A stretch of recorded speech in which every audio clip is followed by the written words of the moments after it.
Hello everyone, welcome to law learning school. आज के इस पर्टिकुलर सेशन में हम डिस्कस करेंगे कंज्यूमर प्रोटेक्शन एक्ट 1986 और पहले इसके इंपॉर्टेंट प्रोविजन डिस्कस करेंगे, साथ ही साथ फिर हम डिफरेंस देखेंगे क्या कुछ जो है वो डिफरेंस है कंज्यूमर प्रोटेक्शन एक्ट 1986 के प्रोविजन में और साथ ही साथ कंज्यूमर प्रोटेक्शन एक्ट 2019 के प्रोविजन में क्या कुछ डिफरेंस है, क्या कुछ चेंजेस करे गए थे 1986 वाले एक्ट के 2019 में। ठीक है, बात करते हैं। आगे बढ़ने से पहले मैं आपको बता देना चाहती हूँ, ये हमारा यूट्यूब चैनल है, आप इसको सब्सक्राइब कर सकते हैं। साथ ही साथ यदि हम बात करें कि ये हमारा टेलीग्राम ग्रुप है, यदि आप हमसे ज्वाइन होना चाहते हैं तो इसका लिंक वीडियो के डिस्क्रिप्शन बॉक्स में दिया गया है। सबसे पहले हम बात करते हैं कंज्यूमर प्रोटेक्शन एक्ट 1986 जो है वो आपको एक ऐसी लॉ प्रोवाइड करता है ताकि जो कंज्यूमर है उनके राइट की प्रोटेक्शन हो सके। ठीक है, तो कुछ एक वेरियस ऑब्जेक्ट है, ठीक है, जिसको अचीव करने के लिए, जिसको हम कहें कि उन ऑब्जेक्ट को हम अचीव करना चाहते थे, ठीक है, और प्रोटेक्ट करना चाहते थे कंज्यूमर को, ठीक है, तभी हम कंज्यूमर प्रोटेक्शन एक्ट जो है वो लेके आए थे। तो फर्स्ट ऑब्जेक्ट क्या था कि जो भी कंज्यूमर को 6 राइट दिए गए जो कि हम अभी पढ़ेंगे, ठीक है, तो उन राइट की प्रोटेक्शन जो है वो दिलवाना, ठीक है, उनको प्रोटेक्ट करना और प्रमोट करना कंज्यूमर को और उनके राइट्स को जो है वो प्रोटेक्ट करना, ठीक है, और अवेयर करना कंज्यूमर को अपने राइट्स के प्रति, ठीक है, जो कि हम अभी पढ़ेंगे, ठीक है, जब अभी डिस्कस करेंगे। फिर बोला कि टू प्रोवाइड करना simple and speedy disposal to the case by providing a quasi judicial machinery. सबसे पहले आपको एक पॉइंट ये याद रखना है कि जो कंज्यूमर प्रोटेक्शन डिस्प्यूट रेड्रेसेबल फॉर्म होते हैं, ठीक है, जैसे कि हम अभी डिस्कस करेंगे कि नेशनल फॉर्म होता है, डिस्ट्रिक्ट स्टेट फॉर्म होता है, फिर डिस्ट्रिक्ट फॉर्म होता है, तो उनको क्वासी जुडिशियल मशीनरी कहा जाता है, ठीक है, जो कि क्या करती है, जो डिस्पोज ऑफ करती है, मतलब स्पीडी डिस्पोजल करती है, जो भी डिस्प्यूट अराइज हो जाए तो उसको सॉल्व करने का ये काम करती है। ठीक है, तो सेकेंड मेन ऑब्जेक्ट क्या है, प्रोवाइड करना सिंपल एंड स्पीडी डिस्पोजल, ताकि तुरंत जो है वो डिस्प्यूट को सॉल्व किया जा सके, जल्दी जो है वो स्पीडी डिस्पोजल हो सके केस का। ठीक है, और फिर बोला ये एक्ट जो है वो प्रोवाइड करता है इन एक्सपेंसिव रेड्रेसेबल, की ज्यादा खर्चे में पड़ने की जरूरत नहीं है। यदि पहले तो देखो कंज्यूमर के राइट की वायलेशन हुई है, ठीक है, पहले तो उसका राइट वायलेट हुआ, दूसरा कि यदि आप और ज्यादा एडवोकेट्स पर खर्चा करोगे या और ज्यादा बहुत ज्यादा खर्चे होंगे तो कंज्यूमर जो है वो कहीं ना कहीं ये सोचेगा कि मेरे को कंप्लेंट फाइल ही नहीं करनी। इसलिए इसका मेन ऑब्जेक्ट ये भी है कि प्रोवाइड करता है वो इनएक्सपेंसिव रेड्रेसेबल, ठीक है, to the issue of the consumer. ठीक है, फिर बोला कि यदि डिस्प्यूट हो जाता है ना, मतलब आपके किसी राइट की वायलेशन होगी, ठीक है, आपके कंज्यूमर के कुछ राइट थे, आपको कोई डिफेक्टिव माल जो है वो सर्व हो गया या आपने जो सर्विस ली थी वो उसमें कुछ डेफिशिएंसी रह गई, ठीक है, वो अच्छे से जो है आपको मिल नहीं सकी, ठीक है, सर्विस आपने ली थी, ठीक है, वो आपको जो है वो फुलफिल नहीं हो सके, आप उससे सेटिस्फाई नहीं हुए। ठीक है, तो यदि इस भी तरह का कोई डिस्प्यूट रहता है तो उसके लिए जो है वो आपको कंपनसेशन दिया जाए। स्टेट कमीशन जो है वो सेट किया जाता है, डिस्ट्रिक्ट कमीशन सेट किया जाता है और बनाया जाता है, और नेशनल कमीशन बनाया जाता है, ताकि जो भी डिस्प्यूट हो, जो भी कंप्लेंट्स हो, उनको उनका निपटारा जो है वो किया जा सके, उनको सॉल्व किया जा सके। ठीक है, फिर बोला कि सबसे पहले कंज्यूमर कौन होता है, तो सेक्शन 2 क्लॉज 1 क्लॉज डी में बताया गया है कि कंज्यूमर होता कौन है। तो कंज्यूमर एक ऐसा पर्सन होता है जो कि गुड्स एंड सर्विस को लेता है, मतलब गुड्स को परचेज करेगा या सर्विस को हायर करेगा। ठीक है, और फॉर द पर्सनल यूज, जब वो पर्सनल यूज के लिए ले रहा है तो वो कंज्यूमर है, लेकिन जब मैन्युफैक्चर और रीसेल के पर्पज के ले रहे हैं तो वो कंज्यूमर नहीं है। ठीक है, तो कंज्यूमर वो पर्सन होता है जो कि परचेज करता है गुड्स को और सर्विस के लिए, सर्विस जो है वो हायर करता है। ठीक है, और अपने पर्सनल यूज के लिए उसे हम कंज्यूमर कहेंगे। ठीक है, और फिर है आपका नेक्स्ट है कि राइट एंड ड्यूटीज दिए गए हैं कंज्यूमर को। तो कंज्यूमर प्रोटेक्शन एक्ट में कंज्यूमर के 6 राइट दिए गए। तो सबसे मेन ऑब्जेक्ट इस कंज्यूमर प्रोटेक्शन एक्ट का ये है कि इन राइट को प्रोटेक्शन दिलवाना है, मतलब जो कंज्यूमर है उनको प्रोटेक्शन दिलवानी है, उनके राइट को प्रोटेक्ट करना और लोगों को अवेयर करना है कि आपको ये राइट दिए गए हैं। ठीक है, यानी कि आपको नॉलेज होना चाहिए लॉ के प्रोविजन का भी, और आपको कंज्यूमर से के मतलब क्या कुछ लॉ है उससे रिलेटेड आपको बिल्कुल नॉलेज होना चाहिए, क्या कुछ उसके पास राइट है ये भी आपको पता होना चाहिए, ठीक है। सबसे पहले आपका राइट टू सेफ्टी, कि जो कंज्यूमर है जो भी कुछ प्रोडक्ट लेगा तो वो सेफ होना चाहिए, ऐसा नहीं कि वो उसको कंज्यूम करे और बाद में बीमार हो जाए। तो इस तरीके का सबसे पहला राइट है राइट टू सेफ्टी का। फिर सेकंड है उसका राइट टू इंफॉर्मेशन का, ठीक है। तो इंफॉर्मेशन कौन देगा? शॉपकीपर देगा। जिस भी पर्सन से वो गुड्स परचेज कर रहा है शॉपकीपर से, तो उसकी इंफॉर्मेशन जो है वो कंज्यूमर को दी जाएगी। थर्ड है राइट टू चॉइस, कि उसको फुल राइट है चॉइस, अपनी चॉइस के अकॉर्डिंग, अपनी पॉकेट जो भी उसे अलाउ करती है उसके अकॉर्डिंग जो है वो कुछ भी गुड्स एंड प्रोडक्ट जो है वो लेना चाहे तो ले सकता है। फिर बोला कि कल को कोई प्रॉब्लम होगी, ठीक है, जो उसको जो है डिफेक्टिव गुड्स जो है प्रोडक्ट जो है वो मिल गया, ठीक है, और जो शॉपकीपर है वो उसको लेने से मना कर रहा है, तो उसको ये भी राइट हो ना कि उसकी जो परेशानी है उसको सुना जाए, जिसकी कंप्लेन है, ठीक है, उसको जो है वो सुना जाए। रेड का क्या क्या मतलब है कि उसके डिस्प्यूट को सॉल्व किया जाए, उसको कंपनसेशन दिया जाए, ठीक है, मुआवजा जो है उसे दिया जाए। फिर आपका सिक्स राइट है राइट टू कंज्यूमर एजुकेशन का, कि कंज्यूमर को एजुकेशन दी जाए, ठीक है, उसको टाइम टू टाइम अपडेट किया जाए कि क्या कुछ आपके राइट है। सबसे पहले आता है आपका right to safety. Right to safety में है क्या? राइट, ये राइट जो है वो प्रोटेक्टेड, कंज्यूमर के राइट को प्रोटेक्ट किया जाता है against the marketing of goods, जैसे कि कुछ लोग होते हैं जो कि माल प्रैक्टिस वगैरह करते हैं या अनफेयर ट्रेड प्रैक्टिस करते हैं, ठीक है, तो उन सभी, ताकि जो मिलावट वाली चीजें बेची जा रही है या कोई भी ऐसी चीज बेची जा रही है, ठीक है, जो कि हेल्थ केयर प्रोडक्ट है या कुछ आप फूड या कुछ ऐसे जो कि खाने वाली चीजें हैं, ठीक है, तो वो ऐसी नहीं होनी चाहिए जो कि किसी पर्सन को और उसकी लाइफ और प्रॉपर्टी को जो नुकसान करे। तो सबसे पहले उसका राइट है राइट टू सेफ्टी का, ठीक है। सेकंड है आपका, जैसे कि अब बात करें कि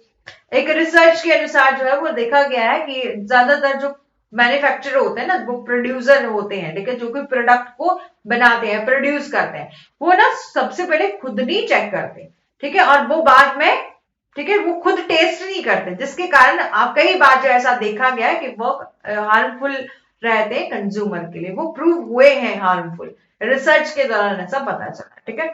तो फिर है आपका second right to information. Right to information का बिल्कुल राइट है कंज्यूमर को, कंज्यूम को पूरी इंफॉर्मेशन दी जाए, जो भी प्रोडक्ट वो ले रहा है उसकी quality, quantity, potency, plurality, standard and price, ये सब कुछ जो है वो शॉपकीपर बताएगा कंज्यूमर को, ठीक है। ऐसा नहीं है कि वो उसका प्राइस एमआरपी रेट लिखा है उससे ज्यादा ही ले जा रहा है, उसको वहां जो है वो उसको ऐसे बता रहा है कि ये 1 kg है लेकिन वो ½ kg ही दे रहा है, तो वो सब कुछ जो है वो बताएगा, सब इंफॉर्मेशन देगा, किसको? कंज्यूमर को। कौन देगा? शॉपकीपर देगा, ठीक है। इस तरह से जो है वो राइट को प्रोटेक्ट किया जा सकता है कंज्यूमर के, जो भी लोग जो है जैसे शॉपकीपर है वो अनफेयर ट्रेड प्रैक्टिस करते हैं, ठीक है, कि बताया कुछ और दिया कुछ और, ठीक है, ज्यादा से ज्यादा प्रॉफिट अर्न करने के लिए अनट्रेड प्रैक्टिस करते हैं, तो उस ऐसी स्थितियों से निपटने के लिए जो है वो उनको ये राइट दिया गया है राइट टू इन्फॉर्मेशन का, ठीक है। ये ऑब्लिगेशन है सेलर की, जब भी वो कुछ भी गुड्स एंड प्रोडक्ट जो है वो प्रोवाइड कर रहा है कंज्यूमर को, तो उससे रिलेटेड फुल इंफॉर्मेशन जो है उसको दे, ठीक है।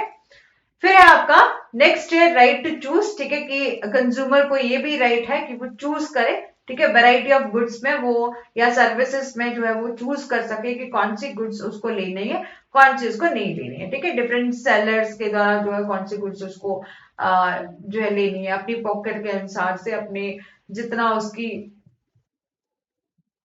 ठीक है, जरूरत है उसके हिसाब से जो ले सकता है। फिर बोला कि नेक्स्ट राइट है राइट टू बी हर्ड, ठीक है, उसको सुनवाई का पूरा अधिकार है कि कभी ऐसा हो जाए,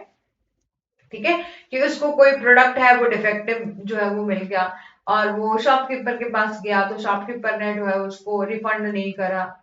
ठीक है, और रिफंड नहीं करा या उसको जो है वो अच्छे से ठीक नहीं किया, ठीक है, यानी कि कोई आपने मोबाइल फोन ही लिया है, यदि अब वो डिफेक्टिव निकलता है तो उसको जो है वो सही से उसको चेक नहीं करा, ठीक है, उस पर्सन ने, जो शॉपकीपर है, ना तो वो उसको चेंज कर रहा है ना तो उसकी वो रिपेयर कर रहा है, ठीक है, तो इस यदि इस तरह का मुद्दा हो जाता है तो कंप्लेन फाइल करेगा, तो उस कंप्लेन की सुनवाई का भी तो अधिकार होना चाहिए ना, तो बोला अप्रोप्रिएट अथॉरिटी बनाई गई है, तो वो इन सभी कंज्यूमर के जो भी प्रॉब्लम आती है उनको, तो उनको सुनेंगे, ठीक है। तो ये जो है वो आपका राइट दिया गया है, राइट टू बी हर्ड, सुनवाई का अधिकार, ठीक है। फिर है राइट टू सीक रेडरेसल, वही कि उसको फुल राइट है कि वो रेडरेसल सीक कर सकता है, यानी कंपनसेशन ले सकता है डैमेज के लिए, जो भी उसको डैमेजेस डैमेज हुआ है वो डैमेजेस क्लेम कर सकता है, यानी कि कंपनसेशन ले सकता है, उसको ये भी फुल राइट है। और ये राइट जो है वो इंश्योर करता है कि ऑल इश्यूज जो भी कंज्यूमर के साथ हो रहे हैं, ठीक है, तो उनके लिए उनको जस्टिस दिया जा सके, ठीक है। प्रॉपर रेड्रेसल मैकेनिज्म मैकेनिज्म जो है वो अपनाया जाए, set up the government of India. जिस तरह से हम देख सकते हैं कि हमारे इंडिया में जो है पहले डिस्ट्रिक्ट फॉर्म होता है, फिर स्टेट फॉर्म होता है, ठीक है, स्टेट कंज्यूमर फॉर्म होता है, फिर नेशनल होता है। तो ये सब जो है वो फॉर्म बनाए गए हैं, कमीशन बनाए गए हैं, तो वो इसलिए बनाए गए ताकि लोगों को जस्टिस मिल सके, ठीक है। फिर आता है आपका राइट टू कंज्यूमर एजुकेशन की, हर एक सिटीजन, ठीक है, जो कि कंज्यूमर है, ठीक है, उसको नॉलेज होना चाहिए, ठीक है, अपनी कंज्यूमर राइट के प्रति, ऑल लॉ एंड पॉलिसी जो भी रिलेटेड है कंज्यूमर की, उसके लिए जो है उसको नॉलेज होना चाहिए, सबसे ज्यादा अपडेट रहना चाहिए उसको। अब जो भी हमारी कंज्यूमर की स्कीम्स वगैरह होती है तो रिलेटेडली जो भी डे टू डे हुआ अपडेट रहना चाहिए उसको, ठीक है। और therefore it is made sure that a material regarding the consumer related law is easily available overall India, ठीक है। और हर एक पर्सन को अपने राइट के लिए जो है वो अवेयर होना चाहिए, ठीक है। आप देखेंगे कि मेजर पार्ट जो भी पॉपुलेशन का है वो अवेयर ही नहीं है अपने राइट और लॉ के प्रति। इसके और इसी रीजन से जो है वो अवेयरनेस प्रोग्राम लाए जाते हैं गवर्नमेंट के द्वारा, जैसे कि जागो ग्राहक जागो, एंड कैंप वगैरह ऑर्गेनाइज किए जाते हैं, कभी लॉयर्स के द्वारा भी ऑर्गेनाइज किए जाते हैं रिमोट एरियाज में, ठीक है। फिर आपका ड्यूटी क्या है कंज्यूमर की, हमने अभी राइट देख लिया, अब ड्यूटी भी देखेंगे। कुछ एक ड्यूटी भी है ना, जब जब आपको राइट मिलता है तब तब आपको ड्यूटी दी जाती है ना, जब जब आपको राइट मिलते हैं तब तब आपकी ड्यूटी होती है। तो फर्स्ट यदि आपको राइट दे दिया है कि आप जो है वो अपनी चॉइस के अकॉर्डिंग गुड्स ले सकते हैं, तो आपको ये भी राइट, ये भी आपकी ड्यूटी है कि जब आप गुड्स को लोगे ना या सर्विसेज को यदि आप हायर कर रहे हो, तो ये ड्यूटी है कि आपको उसको पेमेंट करोगे उसकी, ठीक है, जो भी आपने गुड्स लिया है उसकी पेमेंट करोगे, जो भी आप सर्विस जो है वो हायर कर रहे हो उसकी पेमेंट करोगे, ठीक है। साथ ही साथ बोला कि वाइल परचेजिंग समथिंग, ये ड्यूटी है कि आप चेक, जब आप परचेज करने के लिए जा रहे हो ना, किसी कुछ भी प्रोडक्ट आप परचेज करने के लिए जा रहे हो, तो आपकी ये ड्यूटी बनती है कि आप चेक करोगे उसका वेट क्या है, इसका बैलेंस, प्राइस, ये सब कुछ जो है वो आप क्या करोगे, चेक करोगे, ठीक है। और फिर बोला कि ये ड्यूटी है कंज्यूमर की, ठीक है, कि वो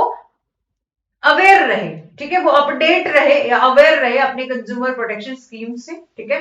और ये भी ड्यूटी है कि वो केयरफुल रहे, ठीक है, और मिसलीड ना हो, यानी कि जो भी इंफॉर्मेशन या एडवर्टाइजमेंट होती है, ठीक है, उसके जाल में ना फंसे ज्यादा से ज्यादा, ठीक है। तो फिर बोला कि ड्यूटी है कंज्यूमर की कि वो परचेज ना करे कोई भी प्रोडक्ट ब्लैक मार्केटिंग से, ठीक है। और फिर बोला कि उसकी ड्यूटी है कंज्यूमर की कि वो अवेयर रहे अपने राइट एंड ड्यूटीज के लिए, ठीक है, और अवेयर करें आपस आसपास के लोगों को भी अवेयर करें, ठीक है।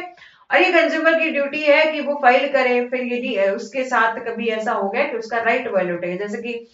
आपने कोई गुड्स वगैरह ली, वो अच्छी नहीं निकली, डिफेक्टिव निकली, या ऐसे कोई ऐसे शॉपकीपर है वो आपको एमआरपी रेट से ज्यादा जो है वो चार्ज कर रहा है, ठीक है, तो आप क्या करोगे, आपकी ड्यूटी है कि आप फाइल करोगे कंप्लेन, ठीक है, यदि आपकी गुड्स जो आपने परचेज करी है वो डिफेक्टिव निकलती है, आप कंप्लेन फाइल करोगे, ठीक है। तो यहां पर बोला लास्ट ड्यूटी बोली है एवरी कंज्यूमर की ये ड्यूटी है कि वो बिल लेगा, ठीक है। जब भी आप कोई भी प्रोडक्ट ले रहे हो, कोई भी गुड्स ले रहे हो, वो परचेज कर रहे हो, तो आप उसका प्रॉपर बिल भी लो, ताकि कल को कभी डिस्प्यूट हो जाए इन फ्यूचर में तो आप इजिली फाइल कर सको कंप्लेन, ठीक है।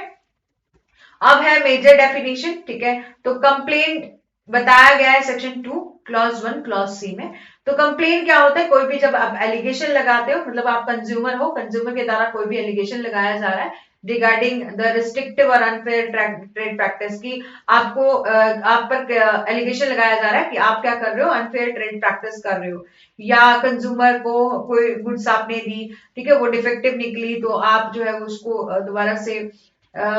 ठीक है कि उसको चेंज नहीं कर रहे हो, या आपने कोई सर्विसेज दी, ठीक है, और जो कंज्यूमर था, ठीक है, जिसने सर्विसेज हायर करी थी उसमें कुछ डेफिशिएंसी रही, ठीक है। तो इस तरह से यदि कोई भी एलिगेशन आप पर लगाया जाता है, ठीक है, तो हम कहेंगे कि उसके खिलाफ जो है वो कंप्लेंट हो चुकी है।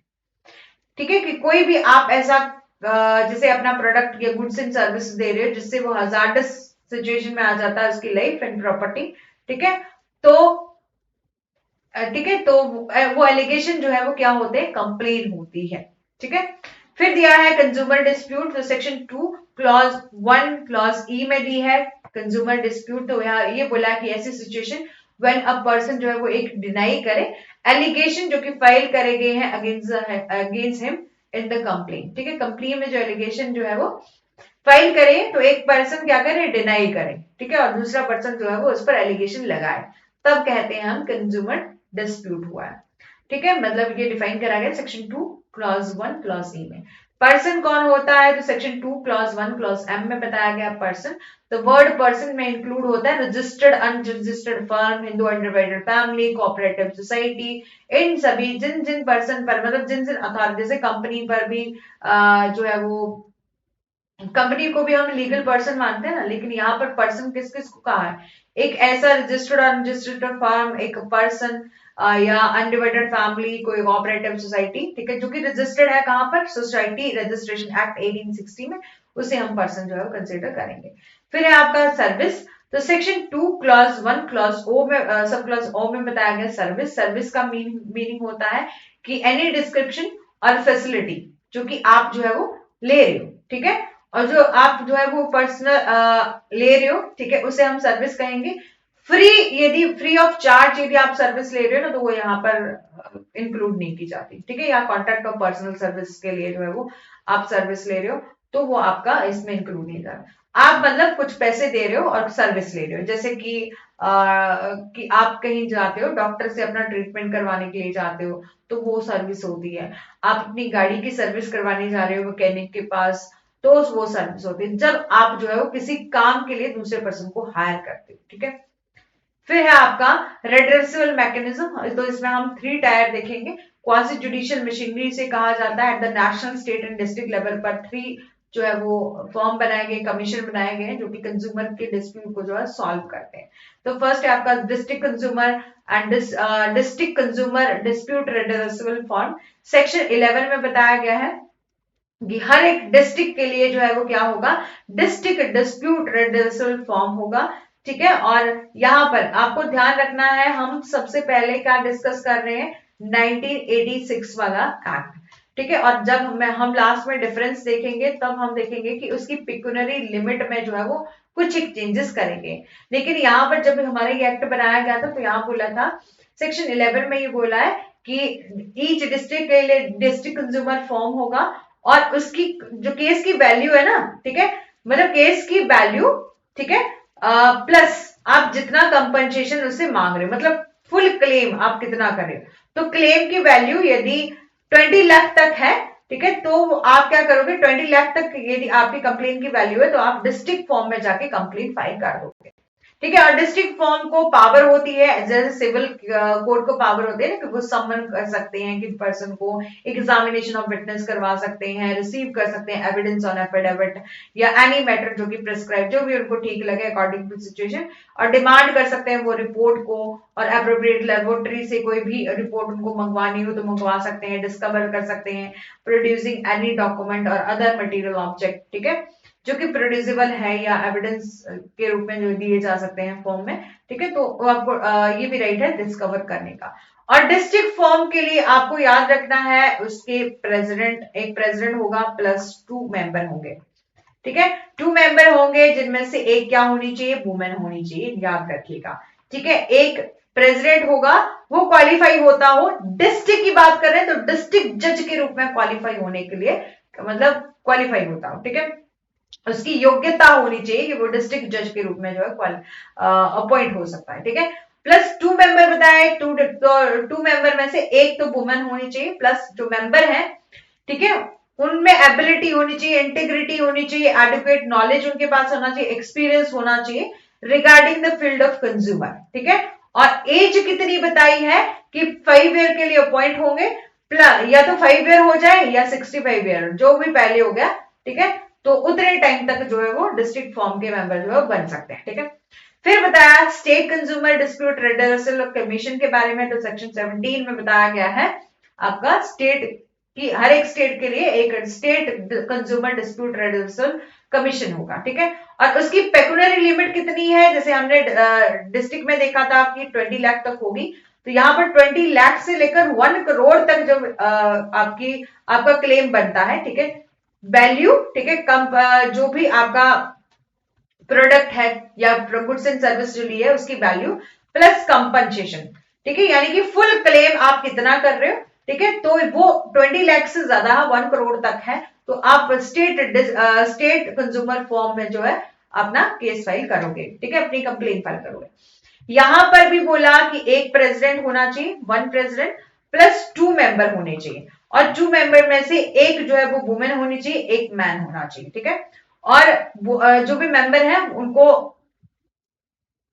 उनके पास एक बैचलर डिग्री होनी चाहिए फ्रॉम रिकॉग्नाइज्ड यूनिवर्सिटी, ठीक है। आउट ऑफ 2 मेंबर जो है एक वुमेन होनी चाहिए, और जो कमीशन के मेंबर हैं, ठीक है, उनको एबिलिटी, इंटीग्रिटी, स्टैंडिंग और एडुकेट नॉलेज होना चाहिए, एक्सपीरियंस होना चाहिए उनको कंज्यूमर फील्ड का, ठीक है। और एज टाइम पीरियड कितना बताया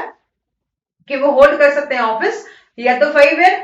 या तो आपका, ठीक है, 67 ईयर, ठीक है। जो भी पहले हो जाता है, 5 साल पहले हो गए तो 5 साल के बाद वो अपना ऑफिस जो है वो छोड़ देंगे, यानी कि वो जो है वो अभी कंज्यूमर के मेंबर नहीं रहेंगे, या 67 ईयर, ठीक है। फिर है आपका नेशनल कंज्यूमर फॉर रेडरेसल, ठीक है, रेडरेसल कमीशन। तो एक हमने स्टेट देख लिया, सॉरी डिस्ट्रिक्ट देख लिया, फिर स्टेट देखा, फिर अभी नेशनल। नेशनल में जो बोला कि जो प्रेसिडेंट होंगे, एक प्रेसिडेंट होंगे प्लस 4 मेंबर होंगे, ठीक है, यहाँ पर मेंबर की संख्या जो है बढ़ा दी।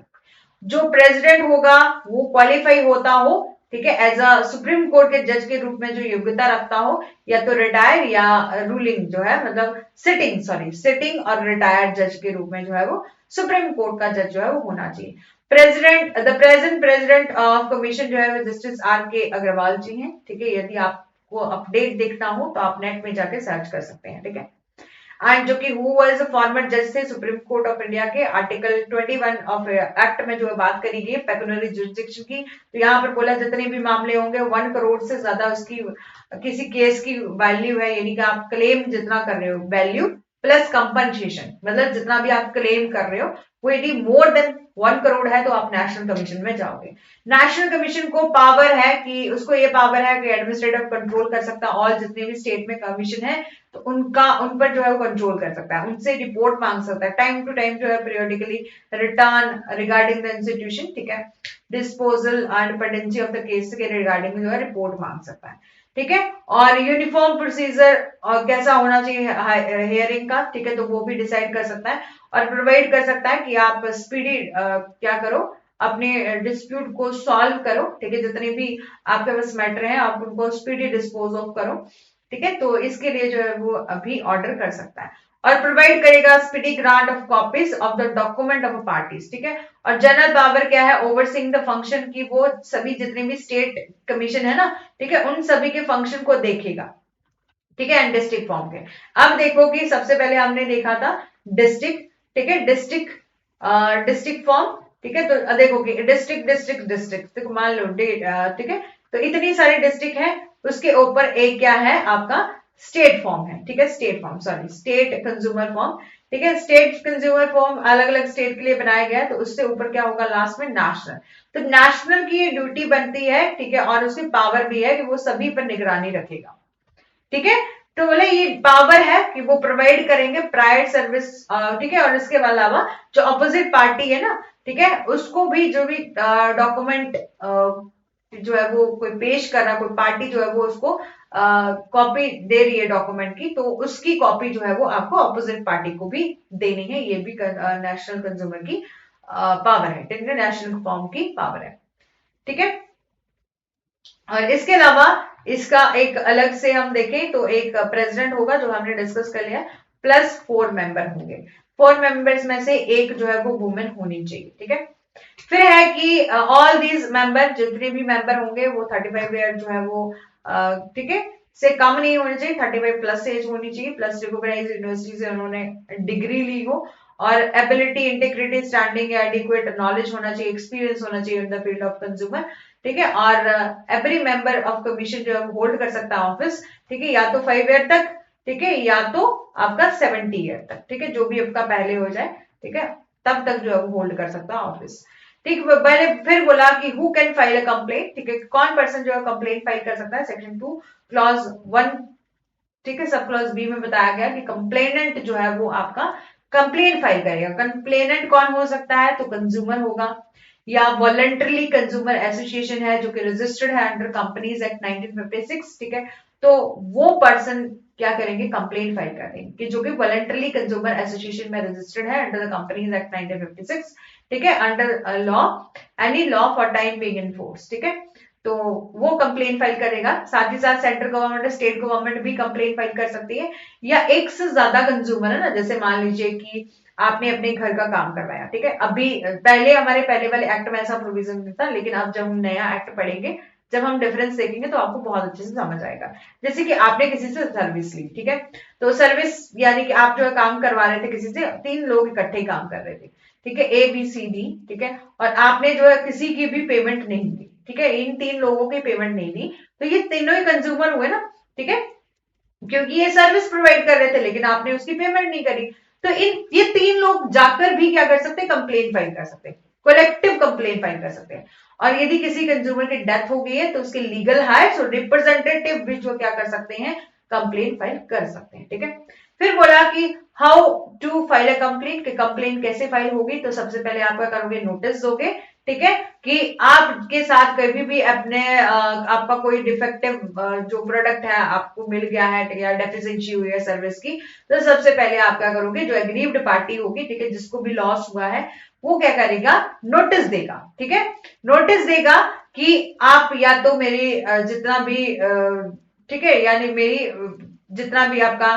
पेमेंट रहता है यानी वो कर दो, यानी कि जो भी आपको लॉस हुआ है उसकी भरपाई के लिए आप क्या करोगे, पहले नोटिस दोगे। यदि नोटिस के दौरान भी कोई फर्क उसको नहीं पड़ता है और वो आपको जो पेमेंट नहीं करता है, या आपका जो गुड्स है, ठीक है, उसको जो है वो चेंज नहीं करता है, ठीक है, मतलब जो भी आपको चाहे आपने गुड्स लिया है, प्रोडक्ट लिया है, या आपने कुछ सर्विस दी है, ठीक है, उसकी आपको पेमेंट नहीं मिली है, ठीक है, तो या तो किसी ने सर्विस दी अच्छी पेमेंट, आपने पेमेंट करने के बाद भी उसने जो है वो आपका काम पूरा नहीं किया, तो यहाँ पर सबसे पहले क्या करोगे, आप नोटिस दोगे। यदि नोटिस के दौरान भी काम नहीं होता है, ठीक है, तो एग्रीव्ड पार्टी क्या करेगी, कंप्लेन लिखेगी, ठीक है, कंप्लेन जो है वो फाइल करेगी। और नेक्स्ट स्टेप क्या है कंप्लेन फाइल करने का, कि नेक्स्ट स्टेप क्या है कि जो कंज्यूमर है वो कंप्लेन फाइल करेगा कंज्यूमर प्रोटेक्शन एक्ट 1986 में, और एग्रीव्ड पार्टी को जरूरी नहीं है कि वो एडवोकेट हायर करे, वो सिंपली एक पेपर पेन लेकर कुछ एक फॉलोइंग कंटेंट्स जो प्लेन पेपर में भी लिख देता है, उसे भी हम जो है कंप्लेन मानेंगे,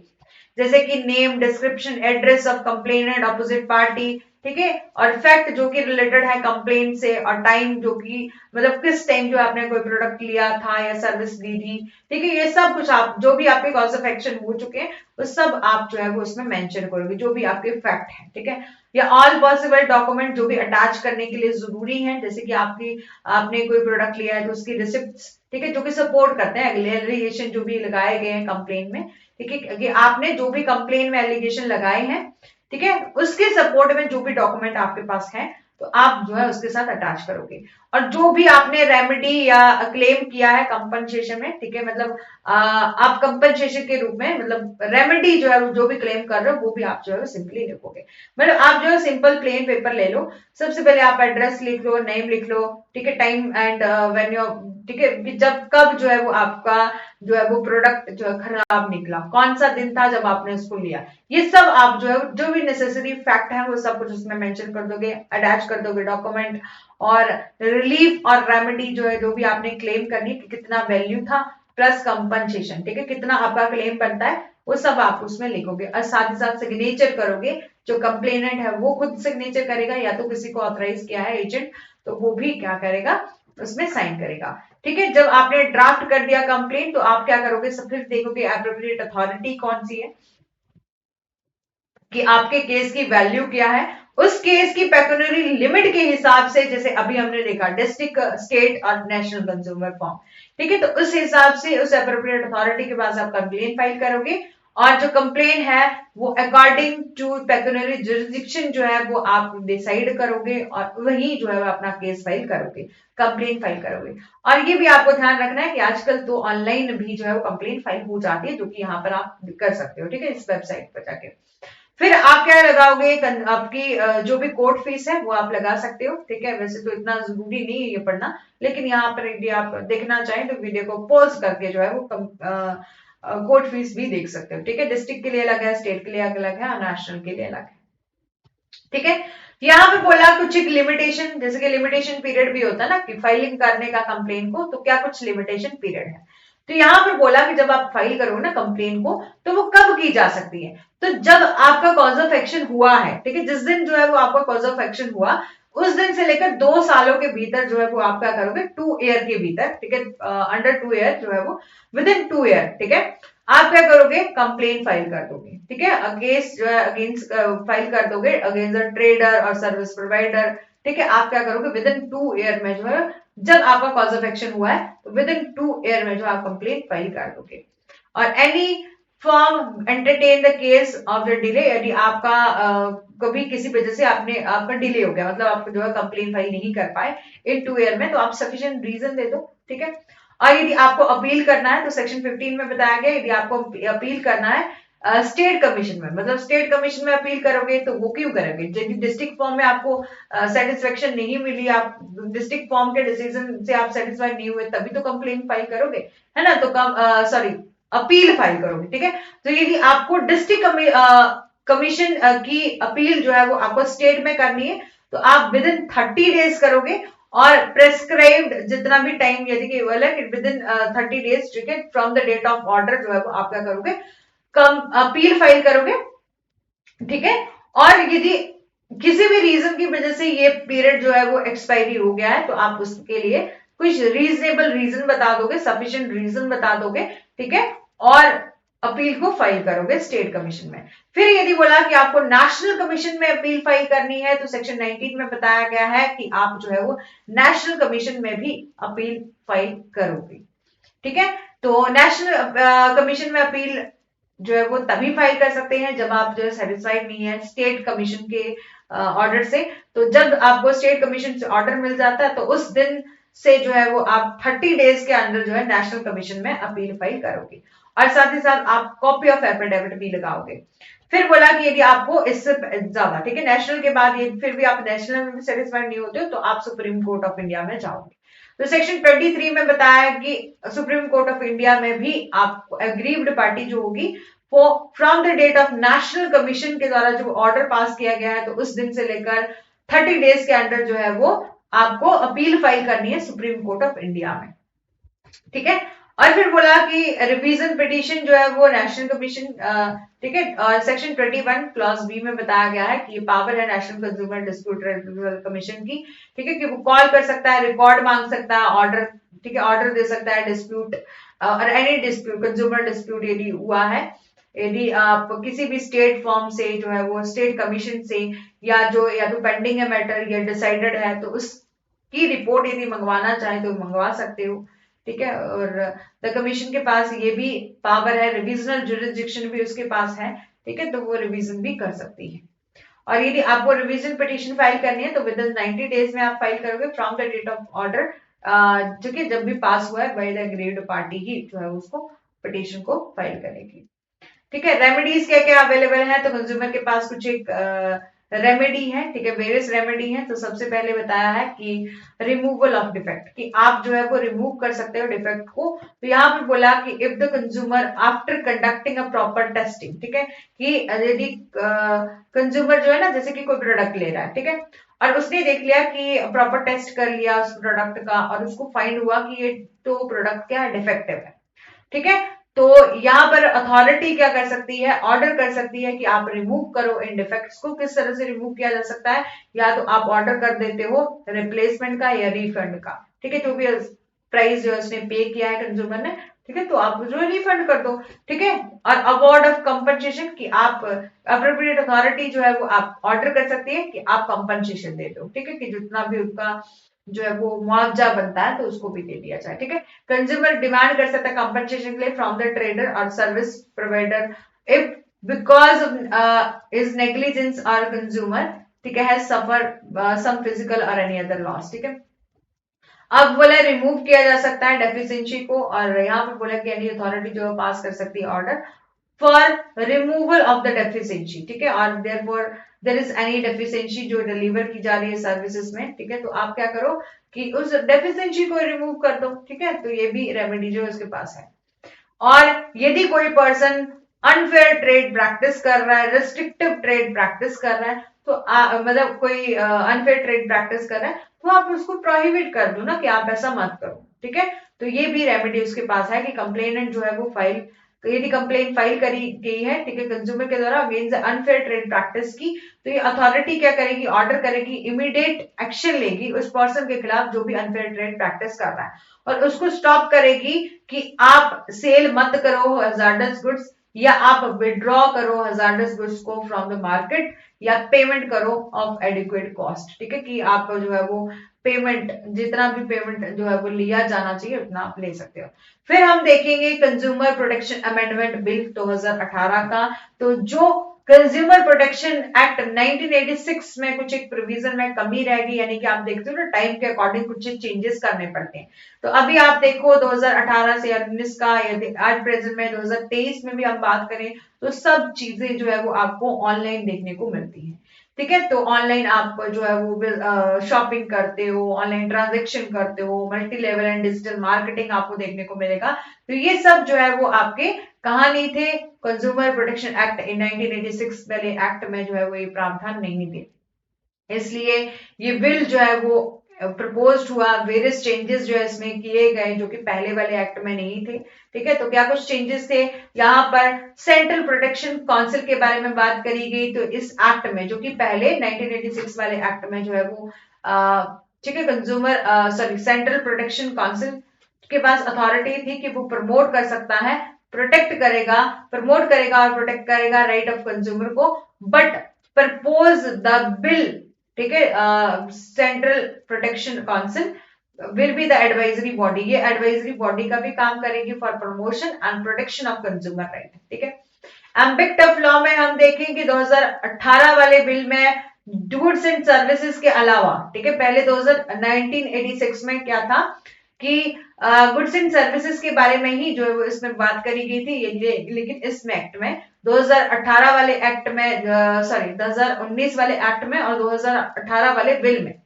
ठीक है, जो कि बात रखी गई थी कि यहाँ हम जो है सर्विसेज, गुड्स एंड सर्विसेज के अलावा टेलीकम्युनिकेशन, हाउसिंग कंस्ट्रक्शन या all model of transaction for consideration while excludes free from the personal service, ठीक है, जैसे कि हमने वहां भी देखा था कि यहाँ भी सर्विसेज में से एक्सक्लूड की जाती है फ्री एंड पर्सनल सर्विसेज। तो यहाँ पर भी जो है वैसे ही बना रहा, लेकिन यहाँ पर कुछ चेंजेस क्या करेंगे कि जो सर्विस है उसमें से टेलीकम्युनिकेशन, हाउसिंग कंस्ट्रक्शन और ऑल मोड ऑफ ट्रांजेक्शन जो है अलग से ऐड कर दिया गया। अनफेयर ट्रेड प्रैक्टिस हमने देखा था, तो 1986 में वाले एक्ट में से कुछ और जो है वो आपके टाइप बता दिए इस लिस्ट में। तो 3 टाइप और बताए गए list of unfair trade practice के। तो सबसे पहले और ज्यादा एडिशन क्या करेगी, यदि यहाँ पर बोला कि यदि कोई पर्सन जो है वो बिल देने से, किसी प्रोडक्ट का बिल देने से मना कर दे, फेल हो जाए इशू करने में बिल और रिसिप्ट, तो वो भी अनफेयर ट्रेड प्रैक्टिस में आएगा। यदि कोई person accept good refund within 30 days, ठीक है, यदि कोई पर्सन जो है वो रिफ्यूज करे कि उसने जो है मतलब कोई उसके किसी प्रोडक्ट, किसी पर्सन ने कोई प्रोडक्ट लिया है, ठीक है, और वो डिफेक्टिव निकला, लेकिन विद इन 30 डेज जो है उसको रिटर्न करने से मना कर दे, ठीक है, कि एक्सेप्ट करने से मना कर दे रिटर्न गुड्स को, ठीक है, तो वो भी अनफेयर ट्रेड प्रैक्टिस में आएगा। या तो पर्सनल इंफॉर्मेशन को डिस्क्लोज करने से जो है वो मना कर दे, मतलब अपनी जानकारी ना दे, ठीक है, तो ये भी ट्रेड प्रैक्टिस में आएगा। प्रोडक्ट लाइबिलिटी के बारे में भी अलग से यहाँ पर बात करी गई। यहाँ पर बोला कि पहले वाले एक्ट में जो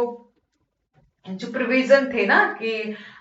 ठीक है, जो कि यहाँ पहले वाले एक्ट में 1986 वाले एक्ट में कोई प्रोविजन नहीं था प्रोडक्ट की लाइबिलिटी से रिलेटेड। लेकिन अब बिल में जो नया बिल आया उसमें प्रपोज किया गया claim and for product liability, यानी कि आप जो है मैन्युफैक्चरर हैं या प्रोड्यूसर हैं, ठीक है,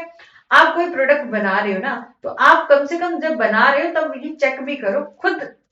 टेस्ट करो या खुद चेक करो कि यार क्या ये किसी ह्यूमन पर्सन के कंज्यूम करने के लिए लायक है या नहीं है। ऐसा नहीं तो कोई पर्सन जो है वो, देखो कि कोई कंज्यूमर है, ठीक है, किसी कंज्यूमर ने क्या किया, कोई प्रोडक्ट लिया, मतलब कुछ भी खाने वाली चीज दी, ठीक है, उसको जो है उसने कंज्यूम करा और बाद में बीमार पड़ गया, तो लाइबिलिटी किसकी होगी, उस मैन्युफैक्चर की होगी, ठीक है। तो ये एक नया चेंज करा गया, नई अमेंडमेंट करी गई थी इस नए वाले एक्ट में, ठीक है। सर्विस प्रोवाइडर एंड सेलर की भी रिस्पॉन्सिबिलिटी यहाँ पर ठहराई गई, और मोर ओवर कंपनसेशन भी कोई पर्सन ले सकता है यदि किसी भी मैन्युफैक्चरर प्रोड्यूसर की वजह से किसी को लॉस हो जाता है, उसकी पर्सनल लाइफ और, ठीक है, कोई लॉस होता है। और यहाँ पे पेक्यूनियरी जुरिसडिक्शन को भी जो है वो बढ़ा दिया गया, जैसे कि हमने देखा था 1986 वाले एक्ट में कि उसमें 10 लाख तक जो है वो लिमिट बताई, 20 लाख तक लिमिट बनाई थी डिस्ट्रिक्ट फॉर्म की। लेकिन यहाँ पर कितनी जो है वो पेक्यूनियरी लिमिट बता दी, तो डिस्ट्रिक्ट फॉर्म के लिए 1 करोड़ कर दिया, ठीक है, कि 1 करोड़ का यदि आपका वैल्यू ऑफ केस है प्लस कंपनसेशन जो क्लेम है आपका वो 1 करोड़ तक है, तो आप क्या करोगे, डिस्ट्रिक्ट फॉर्म में जाओगे। लेकिन 1 करोड़ से लेकर 10 करोड़ तक है तो आप क्या करोगे, स्टेट कमीशन में जाओगे, ठीक है। यदि 10 करोड़ से ज्यादा है, ठीक है, 10 करोड़ से ज्यादा है, अबव 10 करोड़ है, तो आप नेशनल कमीशन में जाओगे, ठीक है। अल्टरनेटिव डिस्प्यूट रेड्रेसल मैकेनिज्म की बात करी गई, वो भी नए वाले एक्ट में थी, ठीक है। पहले वाले एक्ट में जो है वो अल्टरनेटिव डिस्प्यूट रेड्रेसल मैकेनिज्म की कोई बात नहीं थी, यानी कि यदि कोई डिस्प्यूट जो है मीडिएशन के माध्यम से जो है वो सॉल्व हो सकता है, तो उसका कोई पहले प्रावधान नहीं था। लेकिन यहाँ पर बोला कि हर एक डिस्ट्रिक्ट, स्टेट और नेशनल कमीशन के साथ एक मीडिएशन सेल भी बनाया जाए, ठीक है। यहाँ पर ई कॉमर्स में भी, जैसे कि ई कॉमर्स में यदि आप जो बिल मेंशन कर रहे हो, डिफाइन कर रहे हो, या डायरेक्ट सेलिंग या ई कॉमर्स या इलेक्ट्रॉनिक सर्विस आप ले रहे हो, ठीक है, तो 1986 वाले एक्ट में जो प्रोविजन नहीं थे वो नए वाले एक्ट में जो है ऐड करेंगे, ठीक है। Central government prescribe the rule preventing unfair trade practice e commerce, यदि कोई पर्सन जो है बताया कुछ और था, ऑनलाइन शॉपिंग आपने करी और बताया कुछ और था और आपको डिलीवर कुछ और चीज कर दी, तो वो भी आपका अनफेयर ट्रेड प्रैक्टिस में आता है, ठीक है। और पेनल्टी को भी यहाँ पर इंक्रीज करा गया, यदि कोई पर्सन जो है वो ऑर्डर को नहीं मानता है, अप्रोप्रिएट अथॉरिटी के ऑर्डर को नहीं मानता है, तो उसकी इम्प्रेजनमेंट कितनी बताएगी, 3 ईयर की जेल, ठीक है, imprisonment up to 3 year, and fine कितना बताया गया, 25,000 से लेकर 1 लाख तक जो है वो फाइन बताया गया, ठीक है। अब यहाँ पर हम देखेंगे क्या कुछ डिफरेंस है कंज्यूमर प्रोटेक्शन एक्ट 1996 वाले एक्ट में और कंज्यूमर प्रोटेक्शन एक्ट 2019 वाले एक्ट में, ठीक है। तो एम्बिट ऑफ लॉ यदि हम देखें कि यहाँ पर बात करी गई थी ऑल गुड्स एंड सर्विसेज की फॉर कंसिडरेशन, ठीक है, और फ्री और पर्सनल सर्विस को यहाँ पर एक्सक्लूड करा गया था, ठीक है, क्योंकि कोई सर्विस आप फ्री ले रहे हो और पर्सनल यूज के लिए ले रहे हो तो ये आपका जो है वो कंज्यूमर प्रोटेक्शन एक्ट के अंदर जो है नहीं आता था। लेकिन अब नया चेंज क्या करा गया कि all goods and services including telecommunication, housing, construction, modes of transaction, online teleshopping for consideration, ये सब जो है इसमें एडिशन करे गए 2019 वाले एक्ट में, ठीक है। और अनफेयर ट्रेड प्रैक्टिस, ठीक है, जो कि यहाँ पर 6 टाइप ऑफ जो है प्रैक्टिस बताई गई थी, और फॉल्स रिप्रेजेंटेशन करता है, कोई मिसलीड करता है एडवर्टाइजमेंट के माध्यम से, तो ये आपका 1986 वाले एक्ट में बताया गया था। लेकिन कुछ 3 टाइप और बताए गए जो कि ऐड किए गए, जो कि हमने अभी देखे थे, बिल में देखे थे ना। अब बिल इंट्रोड्यूस हुआ तभी तो वो ये जाके एक्ट बना 2019 का, इसलिए जो है वो 3 यहाँ पर और चेंजेस करे गए कि यदि कोई पर्सन फेल हो जाता है बिल देने के लिए, रिसिप्ट का और रिसिप्ट देने के लिए, यदि कोई पर्सन रिटर्न करने में फेल हो जाता है या एक्सेप्ट नहीं करने से मना कर देता है विद इन 30 डेज में, ठीक है, और कोई अपनी पर्सनल इंफॉर्मेशन को डिस्क्लोज करने से जो है वो आपका ठीक है, कि गिवन इन कॉन्फिडेंस, ठीक है, unless required by the law, लेकिन जरूरत है लॉ के अकॉर्डिंग जो है उसकी पर्सनल इंफॉर्मेशन चाहिए, ठीक है, तो यहाँ पर ये मना कर देता, तो ये भी आपका अनफेयर ट्रेड प्रैक्टिस में आता है, ठीक है। Lottery may be notified is not falling under the ambit of trade unfair trade practice, ठीक है। तो यहाँ पर हमने देखा कि ये प्लस पॉइंट थे या कुछ चेंजेस करे गए थे कंज्यूमर प्रोटेक्शन एक्ट 2019 वाले एक्ट, ठीक है। एक मिनट रुकिएगा।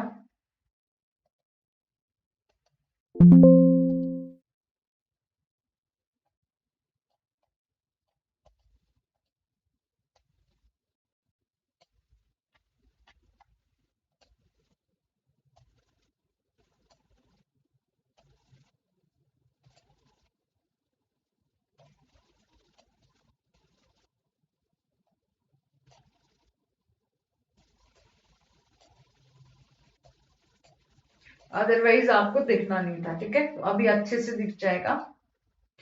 ठीक है। चलो, फिर हमने देखा कि कुछ एक और चेंजेस क्या करे गए, ठीक है। तो ये 1986 वाला एक्ट है और ये आपका 2019 वाला एक्ट है, ठीक है, तो ध्यान रखिएगा हर बार, ठीक है, 2019 वाला एक्ट है। तो यहाँ पर प्रोडक्ट की लाइबिलिटी के लिए कोई प्रोविजन नहीं था, लेकिन यहाँ पर बोला ना कि यदि आपके किसी प्रोडक्ट से जो है किसी पर्सन को कोई लॉस हो जाए, आपके किसी प्रोडक्ट से किसी पर्सन को लॉस हो जाए, तो लाइबिलिटी किसकी बताई, अगेंस्ट द मैन्युफैक्चरर, जो बना रहा है ना उसकी भी लाइबिलिटी है, जो कि सर्विस प्रोवाइड कर रहा है उसकी भी लाइबिलिटी है, जो सेलर है जो कि सेल कर रहा है, ठीक है, सेल कर रहा है, उसकी भी जो है वो लाइबिलिटी है, वो कंपनसेशन देंगे, ठीक है। यदि आपके खिलाफ जो है वो मतलब आपके आपकी गलती की वजह से, आपकी चूक की वजह से किसी और को नुकसान होएगा, आपकी लाइबिलिटी बनेगी, ठीक है। अनफेयर ट्रेड प्रैक्टिस का सॉरी अनफेयर कॉन्ट्रैक्ट का कोई प्रोविजन यहाँ पर नहीं था 1986 वाले एक्ट में, लेकिन यहाँ पर डिफाइन करा गया था ऐसे contract that are cause a sufficient change in consumer right, ठीक है, कि यदि आप कंज्यूमर के राइट में कुछ चेंजेस करते हो, और जो 6 कॉन्ट्रैक्ट या 6 टाइप ऑफ राइट जो आपको बताए गए हैं, यदि किसी भी तरह से उनकी वायलेशन करते हो, तो आपका अनफेयर कॉन्ट्रैक्ट्स में आता है, ठीक है। और यहाँ पे बोला गया था जो सेंट्रल प्रोटेक्शन काउंसिल बनाई गई है, वो प्रमोट करती है, प्रोटेक्ट करती है राइट ऑफ कंज्यूमर को, और इसी के अकॉर्डिंग जो है एस्टैब्लिश किए जाते हैं डिस्ट्रिक्ट, स्टेट और नेशनल फॉर्म, ठीक है। और न्यू एक्ट में वही सेंट्रल प्रोटेक्शन काउंसिल जो है वो एडवाइजरी बॉडी बनाई गई, मतलब ये जो है वो ओनली प्रोटेक्शन ही नहीं देगी या प्रमोशन ही नहीं करेगी, बल्कि एडवाइजरी बॉडी भी इसको बोला गया है, for promotion and protection of consumer right, ठीक है। एस्टैब्लिश और इसके अकॉर्डिंग जो एस्टैब्लिश किया गया डिस्ट्रिक्ट, फॉर स्टेट और नेशनल कमीशन को, ठीक है। इसके अलावा हम देखिए रेगुलेटर की बात करी गई, तो 1986 वाले प्रोविजन में कोई प्रोविजन नहीं था, लेकिन 2019 वाले एक्ट में चेंज किया गया और एस्टैब्लिश किया गया सेंट्रल कंज्यूमर प्रोटेक्शन अथॉरिटी, जो कि क्या करती है, प्रमोट करती है, प्रोटेक्ट करती है, एनफोर्स करती है राइट ऑफ कंज्यूमर को, ठीक है, और इशू करती है सेफ्टी नोटिस, ठीक है, और पास करती है order recall good prevention unfair trade unfair practice या reimburse purchase price paid impose penalty, और यहाँ पर इस अथॉरिटी के पास, सेंट्रल कंज्यूमर प्रोटेक्शन अथॉरिटी के पास जो है वो ये भी पावर है कि वो पेनल्टी इम्पोज कर सकती है। अब आपको मैं एग्जांपल दूंगी कि यदि आप ना, ठीक है, पहले वाले एक्ट में ऐसा प्रोविजन नहीं था, लेकिन यदि आप ना अपने आसपास कोई भी फूड शॉप है या कोई भी स्वीट शॉप है, तो आप वहां जाएंगे, तो आपको ना वहां एक सर्टिफिकेट से लगा हुआ दिखता है, ठीक है, और आजकल जो है वो एक प्रचलन है कि यदि किसी ने वो सर्टिफिकेट नहीं लगाया है, तो उसके खिलाफ जो है वो अच्छा खासा उसको फाइन भरना पड़ सकता है, ठीक है, पेनल्टी इंपोज करी जा सकती है। तो फूड शॉप में वो पूरा अपना सर्टिफिकेट इसलिए बनता है ताकि वो पर्सन गारंटी दे रहा है, ठीक है, कि मैं हेल्थ का, जो भी पब्लिक है उसकी हेल्थ का ध्यान रखूंगा, उसके अकॉर्डिंग मिठाइयां बनाऊंगा, वैसे ही जो अलग अलग शॉप होती है ना, तो उसके अकॉर्डिंग जो है सर्टिफिकेट बनाया जाता है। तो वो इसलिए किस अथॉरिटी के अंदर बनाया जाता है, सेंट्रल कंज्यूमर प्रोटेक्शन अथॉरिटी, जो स्टैब्लिश करती है और प्रमोट करती है प्रोटेक्शन के लिए, जो है वो यहाँ पर नोटिस जारी करती है, और टाइम टू टाइम चेक भी करती है कि किसी दुकान में ऐसा हो तो नहीं रहा, यदि हो रहा है, ऐसा है कि ऐसा कोई पर्सन है जो कि मिठाइयां बेच रहा है और साथ ही साथ जो है वो उस मिठाई में किसी भी तरह से वो मिलावट कर रहा है, ठीक है, जिससे हो सकता है मतलब मिलावट कर रहा है, अनफेयर ट्रेड प्रैक्टिस कर रहा है, तो उससे पेनल्टी इंपोज करी जा सकती है। फॉल्स और मिसलीडिंग एडवर्टाइजमेंट कोई कर रहा है तो उससे भी पेनल्टी इंपोज करी जा सकती है, ठीक है। और पेक्यूनियरी जुरिसडिक्शन को भी जो है वो यहाँ पर अमेंड किया गया। पहले डिस्ट्रिक्ट के लिए कितना था, 20 लाख था, हमने देखा। फिर स्टेट के लिए कितना था, 20 लाख से लेकर 1 करोड़ तक था। नेशनल के लिए अबव 1 करोड़ था, इसको चेंज करके डिस्ट्रिक्ट के लिए 1 करोड़ तक लिमिट बताएगी, स्टेट के लिए 1 करोड़ से लेकर 10 करोड़ तक लिमिट बताएगी, नेशनल के लिए 10 करोड़ से अबव तक जो है लिमिट बताएगी। तो ये पेक्यूनियरी जुरिसडिक्शन को भी यहां पर अमेंड करा गया, ठीक है। ध्यान से सुन लीजिएगा दोबारा से। डिस्ट्रिक्ट के लिए अप टू 20 लाख पहले था, ठीक है। स्टेट के लिए 20 लाख से लेकर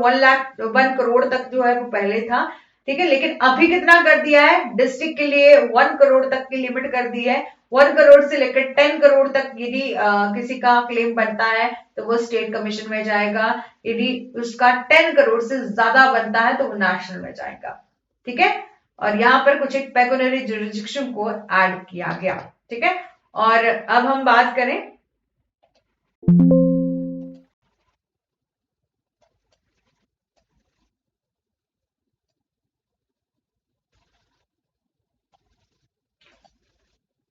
ठीक है। और फिर था कि कंपोजिशन ऑफ कमीशन, ठीक है। पहले था कि जो डिस्ट्रिक्ट के ठीक है जो कि प्रेसिडेंट होंगे प्लस उसके मेंबर होंगे, तो यहाँ पर वही सेम कि डिस्ट्रिक्ट का एक प्रेसिडेंट होगा, मतलब एक जज के रूप में जो क्वालिफाई होना चाहिए एक पर्सन जिसको हम प्रेसिडेंट कहेंगे, और प्लस उसके मेंबर होंगे। स्टेट के लिए वही था कि हमने डिस्कस किया था, एक हाई कोर्ट के जज के रूप में एक पर्सन अपॉइंट किया जाएगा, प्रेसिडेंट होगा प्लस 2 उसके मेंबर होंगे, 2 मेंबर होंगे। नेशनल के लिए हेड और करंट फॉर्मर जज ऑफ द सुप्रीम कोर्ट होने चाहिए और एटलीस्ट 4 मेंबर होने चाहिए। लेकिन यहाँ पर भी कुछ ऐड किया गया, जो मेंबर थे उनमें भी जो ऐड किया गया, डिस्ट्रिक्ट का तो सेम ही रहा कि एक प्रेसिडेंट होगा 2 मेंबर होंगे, ठीक है। स्टेट के लिए एक प्रेसिडेंट होगा प्लस 4 मेंबर कर दिए, ठीक है। 4 मेंबर में भी एक वुमेन होनी चाहिए। नेशनल के लिए भी जो है वो वही रहा, एक प्रेसिडेंट और एटलीस्ट 4 मेंबर, ठीक है, प्लस 4 मेंबर। लेकिन स्टेट के मेंबर में कुछ एक चेंजेस जो है करेंगे। अपॉइंटमेंट कौन करेगा, तो पहले सिलेक्शन कमेटी करती थी कंप्राइजिंग जुडिशियल मेंबर और other officers will recommend the member of commission. लेकिन अभी नए वाले एक्ट में no provision selection committee, central government जो है अपॉइंट करेगी थ्रू द नोटिफिकेशन, ठीक है।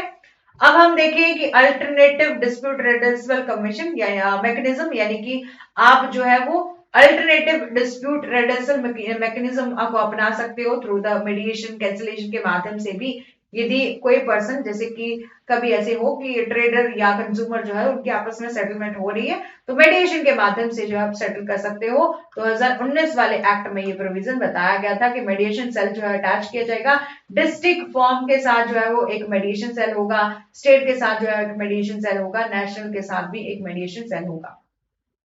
पेनल्टी को भी इंक्रीज करा गया, पहले कितनी थी, ठीक है। पहले बोला है कि यदि कोई भी पर्सन जो है वो कंप्लाई नहीं करता था ऑर्डर विद द कमीशन, ठीक है, ऑर्डर को फॉलो नहीं करता था, तो उसको इम्प्रिजनमेंट कितनी होती थी, 1 मंथ से लेकर 3 साल तक, 1 मंथ से लेकर 3 साल तक इम्प्रिजनमेंट होगी। फाइन कितना होता था, 2000 से लेकर 10,000 तक, ठीक है। लेकिन 2019 वाले एक्ट में जो है वो पेनल्टी कितनी बताई गई कि कोई पर्सन यदि ऑर्डर की पालना नहीं करता है तो उसको 25,000 तक जो है वो फाइन दिया जाएगा, यानी कि उसको 3 साल की जेल प्लस,